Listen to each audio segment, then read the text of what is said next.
Okay, this will be a quick one. I'm just going to go over my turbo feed lines. I wanted to talk about that. I said I would in a couple videos. So what I'm using is this LS Banjo fitting. So it's a M16 1.5 fitting. It has a M16 1.5 port on the top for a factory sensor, and it has an 1/8 inch NPT in the back. I'll insert a picture here and a part number. Vibrant Performance makes them. I got this one from some Australian company like 2 years ago, and I still have it. The closest that I can find right now is a Vibrant Performance fitting, and it's like $38, which is about what I paid for that. And then what I do on the back side is I just use an 1/8 inch NPT to 4AN T, and then I tee off the 4AN braided lines. Driver side line comes up, tucked all the way back behind.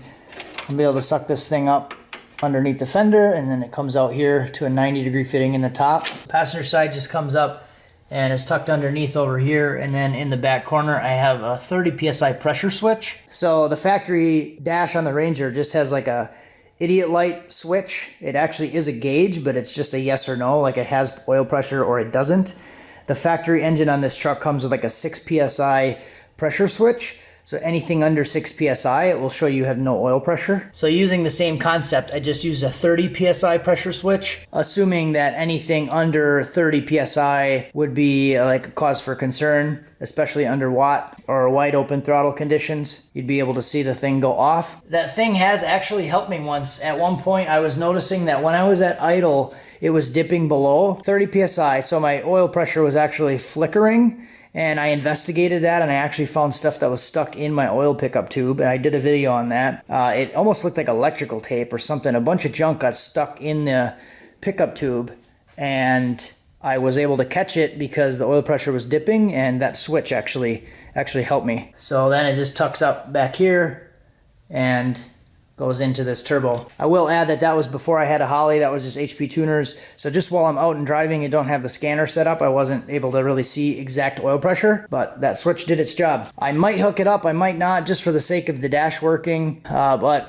I do have the Terminator X in there now with the handheld right on the dash, so it kind of just tells me what I need anyways. So next I'll be doing the drains. I may or may not do a video on that. My plan is to use like some 3/4 inch aluminum tubing, and then I'm actually going to come out underneath the turbo with the 3/4 inch aluminum tubing and then weld a 10AN bung on the backside, because the way that the drain goes, I don't want it close to the tire, I don't want it close to the wastegate discharge, so I don't want it getting burned from that or too close to the wastegate. What I would like to do is come down through here past the wastegate with an aluminum tube and then put the bung down here somewhere, so all of the hose is isolated from the heat, as the oil's already going to be hot going through the turbo, so I'm not really worried about the heat on the oil as much as I'm worried about the heat getting to the hose being close to the wastegate and melting the hose. So leave a comment, let me know if you guys are actually interested in seeing me build that, or if we should just skip it and move on to something else. I am still looking for my other